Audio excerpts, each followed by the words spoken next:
Entonces, pues como todos ya conocen la casa, pues solamente habría que reafirmar las líneas de trabajo sobre las que trabaja la casa y que de una forma evento del día de hoy se inscribe dentro del marco del trabajo de la casa. No sé si, como sabemos, la casa tiene tres ejes de trabajo. Una es la recuperación de la memoria histórica de las luchas del pueblo mexicano, y entre ellas está la lucha que ha librado las Fuerzas de Liberación Nacional desde el año de 1969, ¿no? Entonces recuperar esa historia de lucha pues es importante para la casa y es un eje de trabajo. El otro eje de trabajo es la denuncia de la desaparición forzada como herramienta de represión o mecanismo de represión por parte del Estado, y de lo que se trata esta mesa el día de hoy, ¿no? Sobre desaparición forzada. Y el tercer eje de trabajo, que digamos que es nuestro trabajo más actual o contemporáneo, es la creación o más bien el fomento de diálogos populares, públicos, en los que la gente pues se les invita a reflexionar sobre la necesidad, o que bueno, esa es la propia reflexión de un nuevo acuerdo social mexicano, ¿no? El acuerdo social mexicano, esto es la Constitución de 1917 o el Pacto de 1917 con el que culmina la Revolución Mexicana, pues desde la casa creemos que pues ha sido violado o no tiene la vigencia, ¿no? Que en su momento tuvieron la lucha popular de la Revolución Mexicana.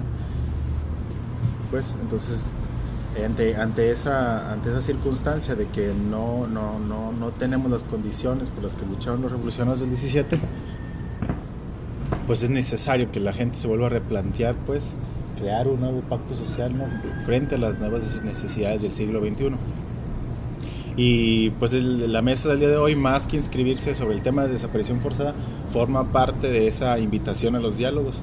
Y pese a que el día de hoy somos pocos, pues creo que es valioso que nos empecemos a replantear a través de este tema de desaparición forzada sobre esa misma necesidad, ¿no?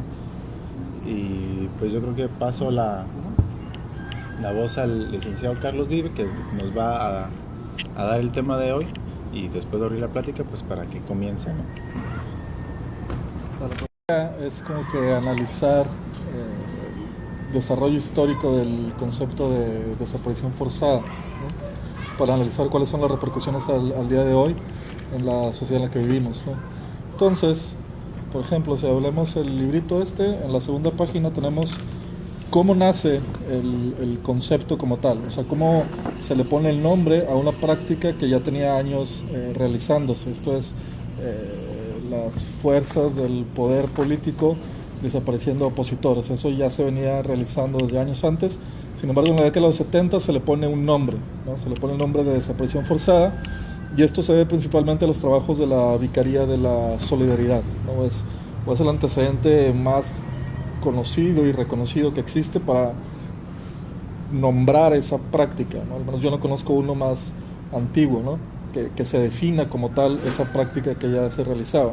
Entonces la Vicaría de la Solidaridad es una organización, o fue una organización creada en el contexto de la Iglesia Católica en la dictadura de Chile con Pinochet. Ahí se le pone el nombre. Ahora, cuando alguien habla de la desaparición forzada, la mayoría de las veces se pone a Hitler como el inventor, ¿no? Hay un decreto que es muy famoso que se llama Noche y Niebla, que mucha gente dice que es como que uno de los primeros antecedentes de una práctica de desaparición forzada. Sin embargo, lo que leemos ahí en el cuadrito que está ahí es una cita de un autor que se llama Duclos Salinas, que escribe a inicios del siglo XX un libro que se llama México Pacificado, donde describe prácticas de desaparición forzada, sin nombrarlas como tal, porque no existía el término, pero se describe la práctica de desaparición forzada en el contexto del gobierno militar de Bernardo Reyes, ¿no? Por ejemplo, lo leemos: son desafectos al gobierno, en el acordamiento se trata solo de hacer desaparecer personas de quienes se teme, bandidos o políticos, y por eso se oculta a las víctimas, ¿no? Entonces, aquí estamos viendo los elementos que ahorita vamos a analizar. Se tenía el nombre de la acordada. La acordada le decían a las fuerzas estatales del general Bernardo Reyes que hacían desaparición forzada, ¿no? Tal cual. otra vez sin que exista el término como tal, pero era una desaparición, era desaparecer opositores políticos, ¿no? Bajo el pretexto de, había también una ley fuga que le llamaban, que era básicamente agarro a una persona que yo presumo que es delincuente, la dejo en medio del bosque y la dejo que corra. Al correrla, se está fugando, yo como policía, como órgano del Estado, tengo derecho a matarlo y ahí lo dejo, ¿no? Tal cual eso es una desaparición forzada. Leemos el siguiente cuadro. Una noche llamó la acordada a la puerta de su casa. Es de presumirse los negros presentimientos que cruzarían su mente, pero no intentó siquiera poner una resistencia que por otra parte hubiera sido inútil. En compañía de su hijo dejó el hogar y por caminos extraviados llegaron a las cercanías de Lampazos, donde la razón mandaba las fuerzas de destacamento en ese lugar. El fanático incondicional partidario del general Reyes, coronel Ramón Terán. Todo lo que estamos viendo aquí son descripciones de lo que yo considero son las primeras desapariciones forzadas ocurridas en Nuevo León, ¿no? A inicios de siglo con el régimen de Bernardo Reyes. Entonces, a partir de ahí se empieza a crear, vienen las dictaduras en Sudamérica, se le pone el nombre como tal, y cuál es, digamos, el recorrido histórico que se camina en términos legales para o hacer una normativa que vaya en contra de la desaparición forzada. El primer antecedente que tenemos me parece que es 1977 en los que son los convenios de Ginebra. Para los que no están familiarizados con eso, los convenios de Ginebra regulan el conflicto armado, ¿no? Esto es parte de lo que se llama el derecho humanitario, o sea, el marco normativo que regula la guerra, tal cual, ¿no? Los conflictos armados. Entonces, en el protocolo primero del convenio de Ginebra del 77, es el artículo 33 el que habla de la desaparición, pero habla de una desaparición en combate, ¿no? Esto es cuando hay dos ejércitos que combaten, hay desapariciones, un ejército tendría derecho a preguntar por los desaparecidos al otro ejército, ¿no? Eso es más o menos un antecedente normativo que después vendría en las primeras declaraciones de Naciones Unidas, la Declaración contra la Desaparición Forzada, que me parece que es del 92, si no me equivoco, y después todas las convenciones que se dan también a nivel de la Organización de Estados Americanos y de las Naciones Unidas, hasta la creación también del Comité contra la Desaparición Forzada y del Grupo de Trabajo sobre Desaparición Forzada también de Naciones Unidas. Entonces ese es más o menos el recorrido normativo para regular la cuestión de la desaparición forzada. Ahora en la siguiente página tenemos lo que son los elementos de la desaparición forzada, que son más o menos conocidos. El primero es una privación de la libertad. El segundo, la intervención de agentes estatales o su aquiescencia. Esto es la ¿Permisión? ¿Dónde? ¿Permisión? Pues sí, como actuar en connivencia, en complicidad, exactamente, etcétera, ¿no? Y la siguiente es la negativa de reconocer la detención y de revelar el paradero. Entonces, por ejemplo, si nosotros analizamos estos elementos con el texto de inicios del siglo XX de Duclos Salinas, vemos que lo que hacía el general Bernardo Reyes eran desapariciones forzadas, ¿no? en esa época, ¿no? Entonces, más allá de que toda la gente o mucha gente diga que el primer antecedente está en Hitler, vemos cómo aquí en nuestra localidad podemos también localizar antecedentes a este tipo de prácticas, ¿no? Lo siguiente es analizar las modalidades de la desaparición forzada, ¿no? Que de acuerdo al contexto histórico y a la época tienen sus matices. La primera ahí le pongo como clásica, nada más para ponerle algún nombre, ¿no? Porque es como nace tal cual el concepto, que es el tipo de desapariciones forzadas que se vio la gente de acá, ¿no? O en Sudamérica, en el contexto de luchas de liberación nacional y de opositores políticos, ¿no? Después, aquí en México también empezamos a ver otro tipo de desapariciones forzadas que no se dan tanto en un contexto así político, sino en el contexto de lo que se le llamó la guerra contra el narco, ¿no? Pero eso ya más acá, ¿no? Ajá. Contemporáneo. Exactamente, ¿no? de lo que se llamó la Guerra Sucia, 70s, 80s, pasamos a ya entrar a los 2000, sobre todo con el gobierno de Calderón, que fue el que inicia esa llamada guerra contra el narco, donde las desapariciones forzadas no necesariamente son cometidas por el ejército, sino por grupos de delincuencia organizada que actúan en aquiescencia y en connivencia y en complicidad con órganos del Estado, ¿no? Antes normalmente era el ejército directamente, ahora es grupos de delincuencia organizada actuando con órganos del Estado. Podemos incluso decir que es hasta un paramilitarismo. En ocasiones, sí, claro. Sí, también. Tiene que ver Guardias eso. blancas y policía rural. Tiene que ver con eso. Ajá, Los claro. servicios de los caciques Así es. regionales, Así es. locales. Y digo, aquí en Nuevo León lo vivimos, ¿no? En el contexto de policías municipales, tránsito, que actuaban en connivencia con grupos de delincuencia organizada, donde desaparecían gente, y en muchos casos era cuestión de azar. Estás en el lugar equivocado, con las personas equivocadas, te detiene un policía y te entrega a grupos de delincuencia organizada que te desaparecían. Lo que sigue pasando ahorita. Exactamente. Y el siguiente, y ahorita vamos a analizar un poquito más estos tres, con algunos ejemplos. El siguiente es el régimen de detención en secreto, ¿no? Que es una desaparición forzada que muchas veces no alcanzamos a visualizar, pero que pasa todos los días, ¿no? ¿A qué me refiero con esto? Es cuando, por ejemplo, una agente ministerial tiene una orden de aprehensión, la ejecutan, detienen a una persona y los familiares no saben nada hasta 2-3 días cuando ya aparece una confesión firmada por el acusado, por ejemplo, ¿no? Eso es una desaparición forzada, ¿no? Que muchas veces no se nombra como tal, pero contiene los elementos que acabamos de ver, ¿no? Una privación de la libertad, que es el agente ministerial ejecuta una orden de aprehensión y se lleva a una persona. Hay un agente estatal, evidentemente, y hay una negativa de reconocer la detención. Esto es, hay muchísimos casos donde los ministeriales detienen a una persona enfrente de su familia, se lo llevan a Gonzalito normalmente, la familia va a preguntar, ¿dónde está mi familiar? Pues aquí no lo tenemos, váyase a la Alameda a ver si está allá, o váyase a antisecuestros, o váyase a cualquier estación de policía a ver si lo encuentra, porque aquí no lo tenemos, ¿no? Después de 2-3 días esa persona aparece ya con una hoja firmada y confeso. Ese tipo de regímenes de detenciones en secreto son bastante comunes, pero muchas veces no las alcanzamos a ver, ¿no? Se está viendo con muchísima frecuencia, bueno, está habiendo con muchísima frecuencia, pero la gente no lo denuncia. Exactamente. Porque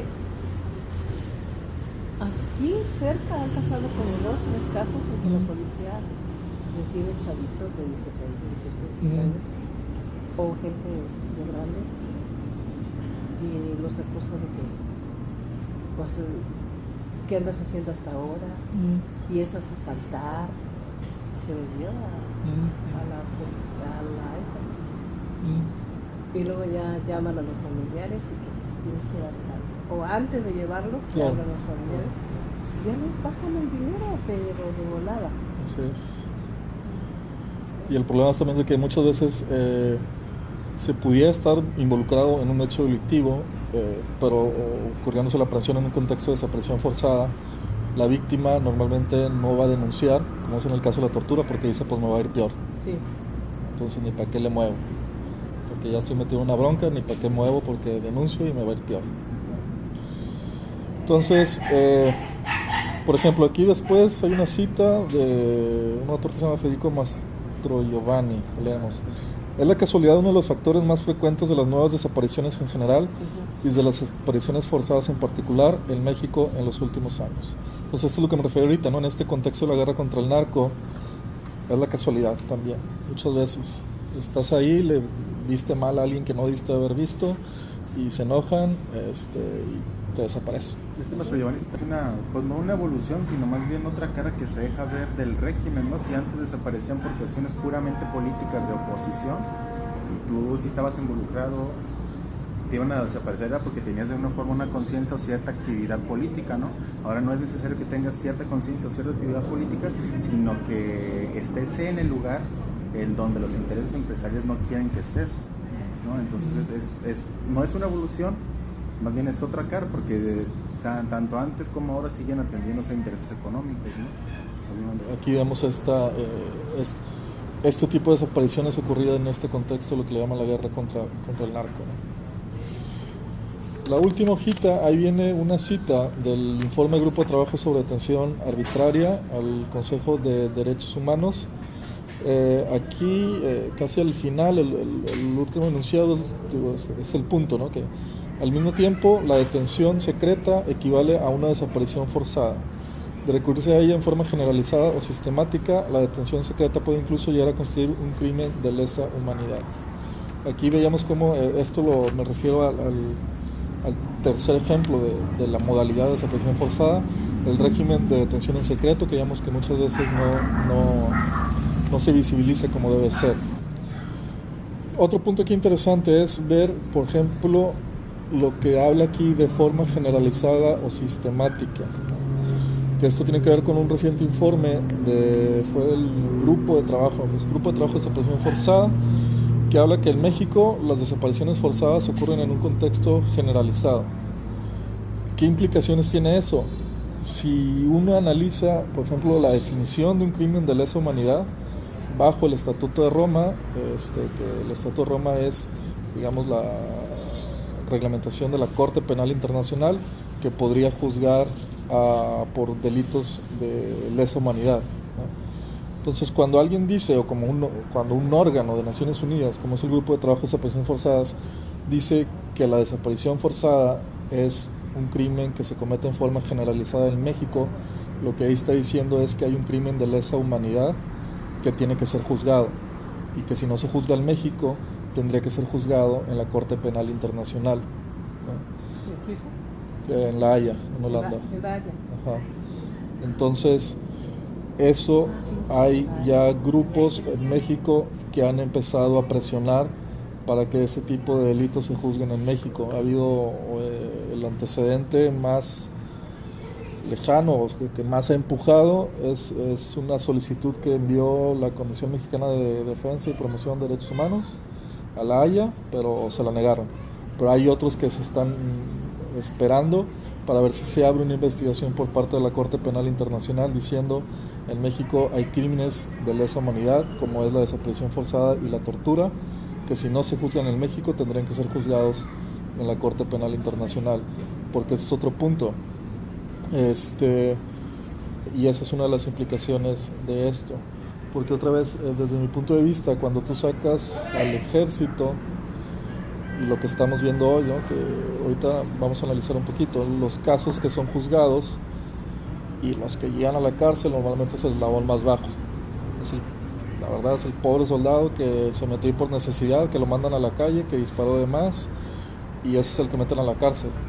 Al que da la orden, pues ahí sigue todavía muy cómodo, ¿no? Entonces, desde mi punto de vista, yo creo que también los soldados son unas víctimas de esas órdenes ilegales, que más allá de que tengan el derecho a negarse, pues yo creo que sí son víctimas también, ¿no? El que se debería juzgar primero son a los que dan esas órdenes, no al eslabón más bajo.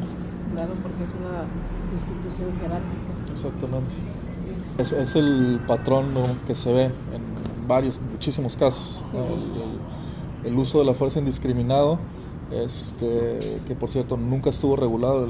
Los protocolos de uso de la fuerza salieron hasta 2012 en México, ¿no? Entonces hay un uso indiscriminado de la fuerza. Los soldados normalmente hacían funciones que no les corresponden, investigaban, no le corresponde investigar, resguardaban la escena del crimen, y no solo la resguardaban, sino la manipulaban, ¿no? Haciendo funciones de policía, de ministerio público, de juez también, o sea, todo eso generó muchísimas muertes, ¿no? Y hay muchos casos. Marta es parte de una estrategia de Estado, ¿no? Así es. Una estrategia criminal y legal. Una estrategia global, diríamos, porque en todo el mundo se dan casos parecidos. ¿Cómo? Y ahora resulta que orgullosamente reconocemos. Bueno, el origen del concepto. El origen del concepto. Eso lo que te refería es que los primeros, digamos, casos registrados se dan con Fernando Reyes, gobernador de Nuevo León. Pues estamos hablando a nivel internacional. Yo es el antecedente más antiguo que he encontrado. Me supongo que debe haber otros, pero yo es el más antiguo que he encontrado, Digamos, como documentado. que tiene así los elementos de lo que hoy se le llama desaparición forzada. O sea, hoy en día. Entonces, ¿cuál es el panorama de hoy de la desaparición? Sigue en discusión una ley general sobre desaparición, que me parece que va a ser discutida por el Senado, ¿no?, en este periodo, tengo entendido, donde se trata de regular en términos amplios lo que es la desaparición, buscar una cierta seguridad jurídica para los familiares con el tema de las declaraciones de ausencia y hacer más eficiente, por ejemplo, el tema de registro de desaparecidos. Y pues eso, básicamente. Nada más. La figura legal de desaparición o desaparición forzada es independientemente de quién la ejecute, no alude necesariamente al Estado. Tendría que ser involucrado un agente del Estado, ya sea de manera activa o permitiendo la aquiescencia, ¿no?, que es permitiendo o en complicidad o actuando en alguna forma conectado con el que lo desaparece en sí, pero sí tiene que haber, para que sea como tal una desaparición forzada, tiene que haber un involucramiento de algún órgano del Estado. Entonces tendríamos dos tipos de desaparición, una forzada y otra que llaman desaparición de personas, nada más exactas, ¿no? Lo que es la privación de libertad, un secuestro, digamos. Pero por ejemplo, en cuestión de desapariciones donde no se demuestra, o más bien realmente no hay participación o complicidad por parte del Estado o de alguna autoridad, hablamos de una desaparición, pero no se entrelaza un poco como en complicidad del Estado, es decir, el Estado permite, mediante un estado de violencia generado, que exista ese, por ejemplo, la cuestión del narcotráfico, sí, ¿no? Pero es una actuación, digamos, más indirecta, ¿no? O sea, como tal no se puede calificar como desaparición forzada. Como una descomposición. Exactamente. Y no hay recursos como legales actuales de decir, bueno, el Estado no está cumpliendo con lo que estipula la Constitución, que es salvaguardar la vida de los ciudadanos o de los seres humanos del Demando un cuerpo de élite federal para que mejore la seguridad pública. Ahí, digo, el recurso legal es el amparo en temas de desaparición forzada, que sí más o menos funciona. Esto es, el caso más reciente es de que un juez ordena que se investigue un cuartel militar, ¿no? Entonces, sí, o sea, si yo, por ejemplo, tengo algún familiar que más o menos sé en dónde está, meto el amparo y ahí sí se obliga a la autoridad a ir a revisar tal cual el lugar donde posiblemente esté. Y si no lo hace, sería una responsabilidad para él, un delito, tal cual. Lo que le negaron a los de Ayotzinapa, ¿no? En parte, sí, claro, en parte. El amparo es una cosa muy buena. ¿Por qué en parte? Porque creo que, por ejemplo, en Ayotzinapa, una de las cosas era la entrevista a militares y la revisión de cuarteles, que creo que no se hizo. Ahí en el caso específico de Ayotzinapa no se hizo. Es algo bien importante. Aparte se hizo todo lo del grupo de expertos independientes que tiene un peso, que ha tenido un peso, pero por ejemplo no se llegó a eso de la revisión de cuarteles o de entrevistas a militares. Pues se viene manejando en el país un tema un poco, pues no vanguardista, pero sí como una revolución en temas del discurso de derechos humanos, o una reforma, pues no hablamos revolución, una reforma, reformar el discurso de los derechos humanos. Entonces en el 94 con Carlos Salinas de Gortari, creo que las últimas cosas que hizo fue poner o crear esta Comisión Nacional de Derechos Humanos, ¿no?, que en su principio encabezó Jorge Carpizo MacGregor. Jorge Carpizo MacGregor es la persona que más puestos había tenido en la historia del país dentro de la función pública y dentro del tema de procuración de justicia en el país. Fue secretario de Gobernación, fue director de la Procurador General de la República, fue ministro de la Suprema Corte y él, al momento de crearse la Comisión Nacional de Derechos Humanos, el propio Jorge McGregor, pues, por petición presidencial, renuncia a su cargo de ministro de la Suprema Corte y encabeza esta comisión, es director general de la Comisión Nacional de Derechos Humanos, y es cuando empieza a revisarse el tema de los desaparecidos políticos de la Guerra Sucia, ¿no? Que al día después de su estancia por la comisión, pues se creó lo que se llama el informe Jorge Carpizo, el informe Carpizo, pues dicen, que viene a documentar todas las posibles desapariciones, o más bien no las posibles, sino las desapariciones que existieron en la Guerra Sucia, ¿no? Una parte, pues, las más relevantes, y que todo eso lo hizo a raíz de la lucha que dio la señora Rosario, pues los propios desaparecidos que tenemos la casa en el informe Carpizo aparecen por la denuncia que hace la señora Rosario, ¿no? Si no, pues no, jamás hubieran existido, no lo hubiera hecho Jorge Carpizo por propia voluntad. Entonces ese es como el primer elemento dentro de la historia constitucional del país como interesante para empezar a entender el fenómeno de desaparición forzada y de derechos humanos. El siguiente paso es la victoria, pues, de Vicente Fox Quesada a la presidencia de la República, ¿no? Ya él llega y trae la intención política de retomar el tema de derechos humanos, y a través de la Secretaría de Relaciones Internacionales, una subsecretaría de Derechos Humanos, invita a esta comisión, o este informe, o este grupo de trabajo sobre desaparición forzada, que forma parte de la ONU, a que haga un informe en México, ¿no? Pues sí, era pues una política, pues, reformista igual, pero que iba a dar paso al tema de derechos humanos en nuestro país. Ellos hacen un informe y hacen un análisis del sistema de procuración y judicial del país, y entre ellos se encuentran, pues, un chingo de focos rojos, ¿no?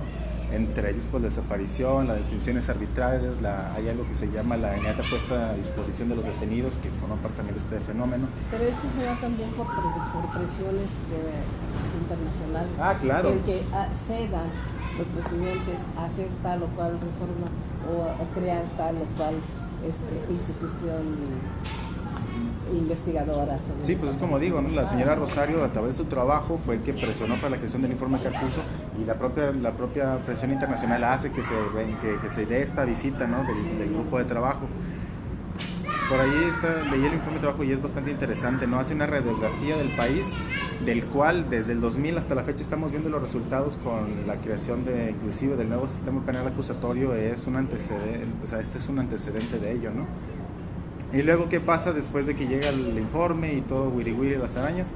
Bueno, el siguiente paso sería, yo creo, el fallo de la Corte Interamericana de Derechos Humanos sobre el caso Rosendo Radilla. Ese yo creo que es un paso importantísimo sobre la materia en nuestro país, pues, no sé, es la segunda, creo, o la primera sentencia de la Corte en contra del Estado mexicano. Es la segunda sentencia, o sea, desde su creación por ahí de los 90s, 80s, hasta la fecha es la primera vez que se juzga al Estado mexicano, y el primer tema es desaparición forzada. Rosendo Radilla era un campesino de la Sierra de Guerrero, que es desaparecido por su relación con el Partido de los Pobres. Entonces, pues su familia hizo un trabajo de investigación, hizo un trabajo colaborativo con muchas organizaciones, y llegaron a posicionar el tema en la Corte de Derechos Humanos para que el artículo primero constitucional en 2008. Buenas tardes. Tras ese fallo es que empieza a borborear, pues, el tema de derechos humanos, y el país se vuelca en un cambio de paradigma jurídico igualmente reformista, pero que abre el tema de derechos humanos, ¿no? Entonces se hizo una reforma, y es a partir de 2010 que se empieza a reconocer los derechos humanos como parte de la Constitución, y esos derechos humanos van a tener ciertos principios que, pues, hasta nuestros días seguimos estudiando, ¿no? No se logra visualizar cuáles son los alcances que esa declaración que aceptó el Congreso de la Unión puedan tener en la cotidianidad de la vida de nuestro país, pues, en los derechos humanos. Digamos que es como, yo creo que en términos jurídicos y no políticos, es como una reconstitucionalización del país, pues. Sí, yo sí podría decir que es una nueva constitución después de la reforma de 2016. Y antes de la reforma, pues, del 2008 hubo la creación de la ley, más bien no, la reforma constitucional para la creación del nuevo sistema penal, que también atiende a todas esas recomendaciones que en su momento hizo el informe de trabajo sobre detención arbitraria. Y pues al día de hoy, pese a todas esas reformas que se han hecho, pese a los grupos de trabajo que han venido, pese a Ayotzinapa, pues sigue pasando, ¿no?, las desapariciones, y creo que eso es lo grave.